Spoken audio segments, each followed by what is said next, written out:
What's up mga kaprobinsya? Isang magandang araw sa ating lahat at welcome back to my channel. And today na mga kaprobinsya, so ngayong araw mga kaprobinsya, pag-uusapan natin ang ating mga native na kalapati o mga nitoy na kalapati, kasi nga maraming nagtatanong sa atin kung sinasali ba daw sa karera ang mga nitoy na kalapati. So ngayon pag-uusapan natin yan, kung pwede ba isali ang ating mga native na kalapati sa karera o kahit na karirang sa kalye o street racing lang mga kaprobinsya. So mamaya pag-uusapan natin yan, pero bago yun, kung bago ka pa nga lang sa aking channel, huwag mo nakalimutan mag-subscribe, i-hit mo notification bell para palagi ma-update sa ating video. So gusto mo ko samahan, let's go. Nagkakagulo ng ating kalapati dito sa ating babano, so let's go.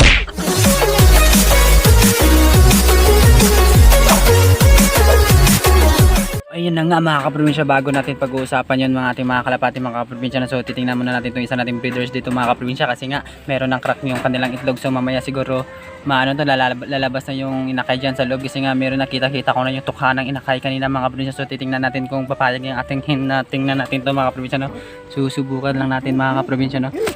So ayun, kita nyo naman mga kaprobinsya, meron ng ano yun, parang meron ng ano yun, ito meron ng parang butas na ang kanilang itlog mga kaprobinsya no. Medyo ilalapit lang natin no.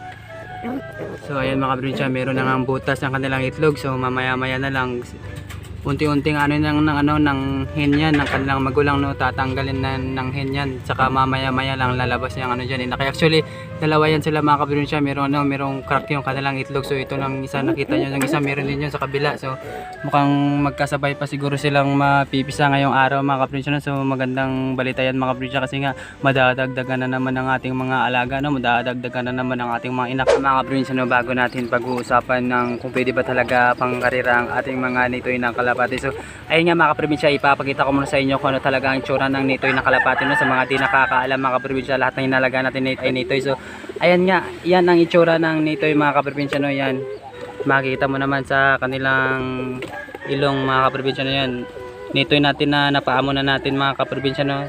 So yung nauna, so nahihiya silang lumapit sa atin. So ngayon mukhang sila nang nauna na talaga lumapit sa atin no.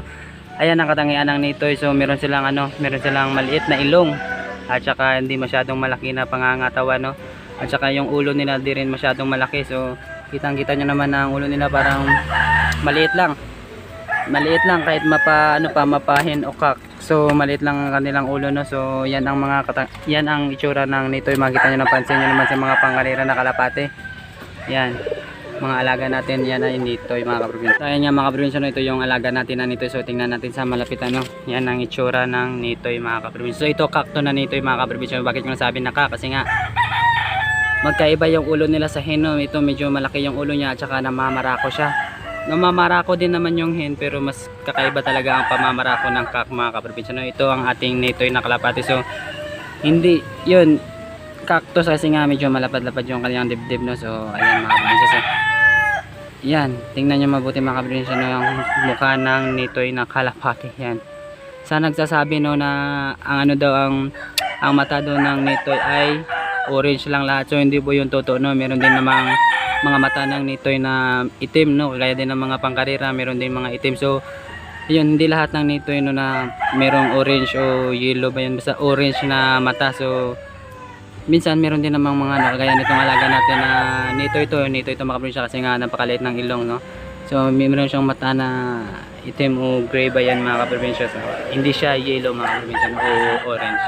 So ayun na nga mga kaprobinsya no, ngayong araw pag-uusapan natin kung pwede ba talaga ipangarira ang mga native na kalapati o mga nitoy na mga kalapati, kasi nga marami nagtatanong sa atin no. So actually hindi naman tayo eksperto dito mga kaprobinsya no. Ito ay mga sinasabi natin na base na rin sa ating sa ating panonood sa ibang channel mga kaprobinsya, sa iba nating mga idol sa pangangalaga sa mga veterano sa pag-aalaga ng kalapati. So ngayon, kasi nga nag-aalaga tayo ng kalapati mga kaprobinsya no, so pwede ba talaga ipangarira ang mga native na kalapati? So depende kasi yan mga kaprobinsya, kasi nga meron tayong mga gagawin kapag isasali natin sa karera ang mga native natin na kalapati, ay meron tayong mga bagay na kailangan gawin. So bago natin sila isali sa mga pangarira mga kaprobinsya no, ang nitoy na kalapati ay kailangan muna natin silang paamuhin. Kasi nga ang native na kalapati ay isang pinakamailap yan na kalapati mga kaprobinsya no, kasi nga kapag nakakita ng tao, so di agad lalapit niya sa tao. Kung hindi yan lalapit agad sa tao no, lilipad agad yan kapag nakakita ng tao. So una natin gagawin kapag isasali natin sa karera ang ating mga native na kalapati ay kailangan muna natin silang paamuhin. Kasi nga kapag maamo na sila, so kailangan mo natin sa mamo na sila, kailangan silang i-training, no? Kailangan natin ng training na kailangan bumalik sa atin kasi nga ang mga native na kalapati ay kapag kinulong natin pagkatapos ay pinakawalan natin ay di na yan babalik sa atin, lilipad na yan kung saan saan, pupunta na yan kung saan saan kasi nga ang mga native na kalapati ay kapag pinakawalan mo nanginginain yan sa bubong, tsaka nagtatambay sa mga tatambayan sa mga puno, sa mga bubong natin o kung saan sa lansangan. Saka may posibilidad din kapag sinali natin sa karera ang ating mga native na kalapati ay malaking posibilidad na madadagit ito kasi nga kapag pinakawalan ng native na kalapati ay sasama yan sa mga kapag may naroon sila nakita na maraming mga ibon o maraming mga kalapati doon, sasama na yan sila doon, kaya mahihirapan tayo kapag native na kalapati ang ating ginawang pangarera. Pero depende yun mga kaprobinsya, kapag training mo ng maayos mo, inayos mo ng pag-aalaga sa kanila, so kapag pinakawalan mo babalik pa rin yan mga kaprobinsya, basta maayos lang ang pagka-training sa kanila, maayos lang ang pag-aalaga sa kanila. At saka mga native na kalapati kumpara natin sa mga pangkarera ng kalapati kasi nga medyo mas maliit ang native na kalapati kumpara sa sa mga pangkarera na kalapati, kaya mahihirapan din ang mga native na kalapati kapag malayong liparan mga kaprobinsya. Kapag sinali natin sa karera malayong liparan, so hindi yan sila makakatagal kasi nga medyo maliit ng native na kalapati. So meron tayo ditong native na kalapati mga kaprobinsya. Ito yung kak natin na kalapati, yan yung bago natin na napamo ito yun ay kak mga kaprobinsya. Yan. Medyo maliit yung ilong kasi nga native, so pambira lamang sa mga native na mayroong malaking ilong. So kadalasan sa mga native ay ganito ang ilong. Tingnan nyo mga kaprobinsya, ganito ang ilong ng ating mga native na kalapati. So yan. So ayun nga mga kaprobinsya, nasa inyo pa rin yan mga kaprobinsya kung isasali nyo ang inyong native na kalapati sa karera kasi nga nasa inyo pa rin yan kapag maganda yung kondisyon, yung naman yung tawag nito ng racing na kalapati kung wala naman sa kondisyon. So kung gusto mo isali ang native mo na kalapati sa karera, so mas mabuti pa na i-kondisyon mo ng maayos, alagaan mo ng maayos kasi kailangan ng kapag nagsali tayo ng karera kailangan malakas ang katawan ng ating mga kalapati. Kahit pa yan yung lahi ng kalapati mo, kapag mahina yung kanyang katawan, so hindi pa rin yan pwede pangangarira. Kapag nangangarira sigurado di yan makakatagal.